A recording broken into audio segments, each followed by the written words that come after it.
Hello दोस्तों, जय हिंद। कैसे हैं आप सभी? आशा करता हूँ सभी अच्छे होंगे।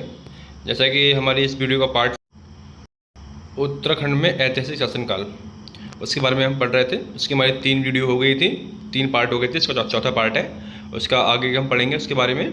इसके टॉपिक है हमारा पौरव वंश के पदाधिकारी शत्रुघ्न राज्य एवं गोविशाण राज्य। ठीक, क्या है? पौरव वंश के पदाधिकारी, जो पौरव वंश में जो पदाधिकारी हुए थे, अधिकारी हुए थे, उनके बारे में विस्तार से। तो इसमें क्या कौन कौन से अधिकारी हुए थे उनके बारे में पढ़ेंगे हम। पौरव वंश के कुछ पदाधिकारियों का वर्णन है। प्रतिहार, इसे बोलते थे महाअंगरक्षक। जमनपति, इसे बोलते हैं हम पदातिक सेनापति। महास्त्रपति, उत्सव अधिकारी। सूपकारपति, प्रधान रसोइया। दिविरकोट, लेखक। भागिक, भूमिकर अधिकारी। कटुक, गुप्तचर। भौतिक, प्रांत अधिकारी। दूतक, दूत। ठीक, ये हैं इनके अधिकारी, जो इनकी सेना होगी या इसमें जो रहे होंगे। पौरव वंश पर्वताकार राज्य। पौरव प्रशासन की विशेषताएं। पौरव प्रशासकों का निवेश कोर्ट कहलाता था। जो पौरव शासकों का निवास था, जहाँ वो रहते थे, उसको क्या बोलते थे? कोर्ट बोलते थे। आय का जो मुख्य स्रोत था वो भूमिकर था। क्या था? भूमिकर था, टैक्स था, इसमें जमीन पे, लैंड पे। भूमि मापन की 3 पद्धतियाँ थी। भूमि मापन की कितनी पद्धति थी? 3 पद्धतियाँ थी, 3 प्रणाली थी। कौन सी? द्रोणवाप, खारीवाप और कोल्लेवाप। ये 3 पद्धतियाँ थी भूमि नापने की।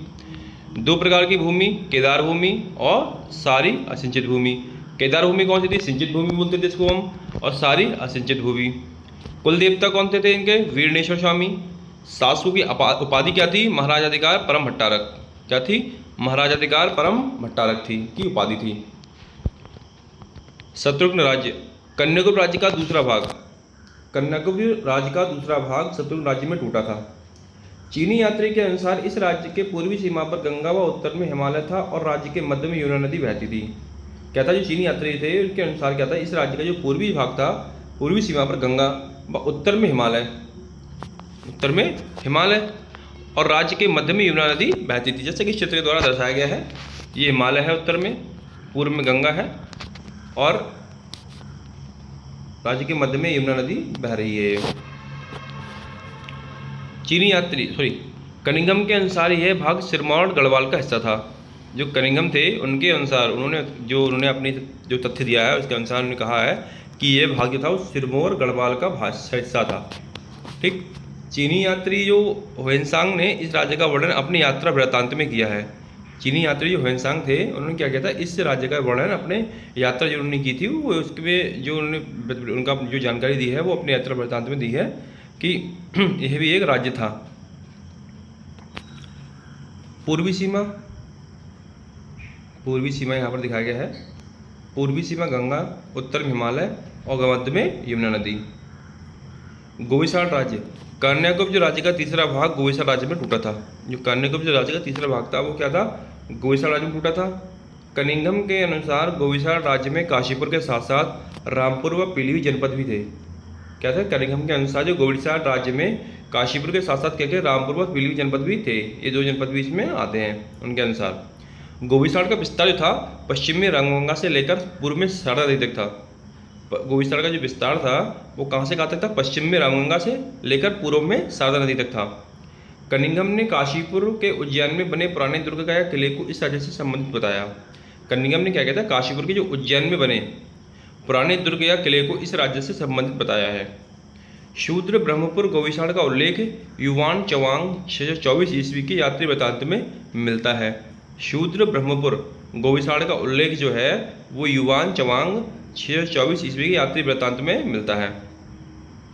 इस चित्र द्वारा दर्शाया गया है गोविशाण राज्य, रामगंगा साइड में शारदा नदी है, काशीपुर, रामपुर और पीलीभीत, ये सब दिखाया गया है कि इसके मतलब इनका जो क्षेत्र था वो यहाँ तक फैला हुआ था, काशीपुर तक और रामपुर और पीलीभीत। 3 राज्यों का विभाजन। कन्याकुब्ज राज्य के विघटन के बाद 3 राज्य बने, ब्रह्मपुर, शत्रुघ्न और गोविशाण राज्य। कौन कौन से बने? 3 राज्य, ब्रह्मपुर, शत्रुघ्न और गोविशाण राज्य। नोट: शूद्र ब्रह्मपुर गोविशाण का उल्लेख युवान चवांग 24 ईस्वी के यात्री वृत्तांत में मिलता है। महत्वपूर्ण तथ्य क्या है इसका? महत्वपूर्ण तथ्य है हमारा पौरव वंश का शासन 6वीं सदी से 8वीं सदी तक रहा और ब्रह्मपुर राज्य सबसे विस्तृत था। ब्रह्मपुर राज्य क्या था? सबसे बड़ा था। पलेठी शिलालेख हमारा टॉपिक आ गया हमारा एक, इसमें पढ़ेंगे। देवप्रयाग के आसपास का स्वतंत्र राज्य, देवप्रयाग के आसपास का स्वतंत्र राज्य शासन कर रहा था। पलेठी का सूर्य मंदिर ऐसे ही चित्र में दिखाया गया है। देवप्रयाग के हिंडोला खाल में पलेठी का सूर्य मंदिर 7वीं-8वीं सदी के बीच का बना हुआ है। पलेठी का सूर्य मंदिर है वो किस सदी का बना हुआ है? 7वीं से 8वीं सदी के बीच का बना हुआ है। पलेठी का सूर्य मंदिर कल्याण वर्मन ने बनाया था। जो पलेठी का सूर्य मंदिर था किसने बनाया था? कल्याण वर्मन ने। इन शिलालेखों में नरपति वर्मन का नाम भी मिलता है। किसका मिलता है? नरपति वर्मन का नाम भी मिलता है। पलेठी शिलालेख के प्रमुख नाम: कल्याण वर्मन सूर्य मंदिर निर्माता ने सूर्य मंदिर बनवाया।